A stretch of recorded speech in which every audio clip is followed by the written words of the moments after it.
Gold জিমের যদি full package কেউ নেয় তাহলে অনেকগুলো আসলে ওরা ফ্যাসিলিটি দেয়, লাইক গোল্ড প্যাকেজ যেটাকে বলে আর কি। সো গোল্ড প্যাকেজের সাথে হচ্ছে আপনি একজন গেস্টকে উইকলি 1 থেকে 2 দিন একজন গেস্টকে আসলে আনতে পারবেন, যারা পুল অ্যাক্সেস পাবে এবং হচ্ছে ওভারঅল জিমের অ্যাক্সেস পাবে। ওকে, বাট ফর সাম রিজন এই ফ্রি অফারটাও কেউ নিচ্ছে না আমার থেকে।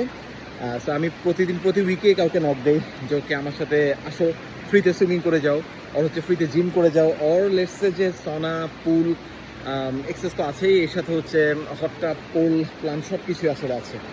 তাও ফর সাম রিজন আমি মানুষকে সুইমিং আনতে পারতেছি না এবং হচ্ছে জিমে আনতে পারতেছি না।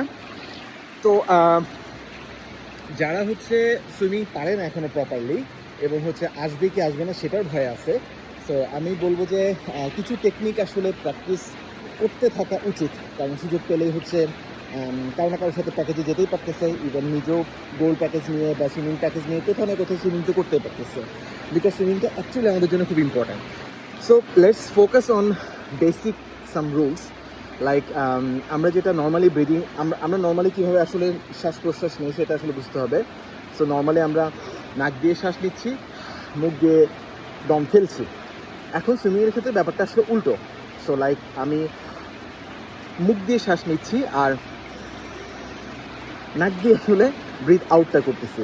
সো আন্ডার ওয়াটারে এটা একটু টেকনিকটা টাফ হয়ে যেতে পারে অনেকের জন্য, কারণ এটা আমার রেগুলার প্রসেস আসলে না। সো এই জিনিসটা অ্যাটলিস্ট আমরা বাসায় বসে বসে প্র্যাকটিস করতে পারি, লাইক মুখ দিয়ে দমটা নেওয়া এবং নাক দিয়ে ব্রিথ আউট করা। সো এই জিনিসটা যদি সামহাও আমরা অল্প অল্প করে প্র্যাকটিস করতে পারি, নেক্সট স্টেপ হবে পুলে এসে কীভাবে আসলে ফ্লোট করে থাকতে হয় বা পানির ভয়টা আসলে কীভাবে কাটাতে হয়। এটা হচ্ছে বিগিনারদের জন্য, যারা হচ্ছে টোটালি সুইমিং পারে না বা কখনো ডিপ কোনো ওয়াটারে আসলে নামে নাই। সো এটা তাদের জন্য বেসিক্যালি। তো আমি ট্রাই করতেছি কিছু মানুষকে আমার সাথে আসলে এখানে আনানো, বিকজ একটা ফ্রি মেম্বারশিপের আন্ডারে আসলে প্যাকেজ পড়ে আছে। সো এখানে গেস্ট অ্যালাউড, বাট কোনো গেস্টকে আসলে আনা যাচ্ছে না। তো আমি এটা অফার দিচ্ছি যে বেসিক্যালি আসার পরে আমি আসলে সুইমিং শেখাবো, কোনো সমস্যা নেই আর কি, মানে বেসিক যতটুকু আমি পারি আসলে শেখাবো।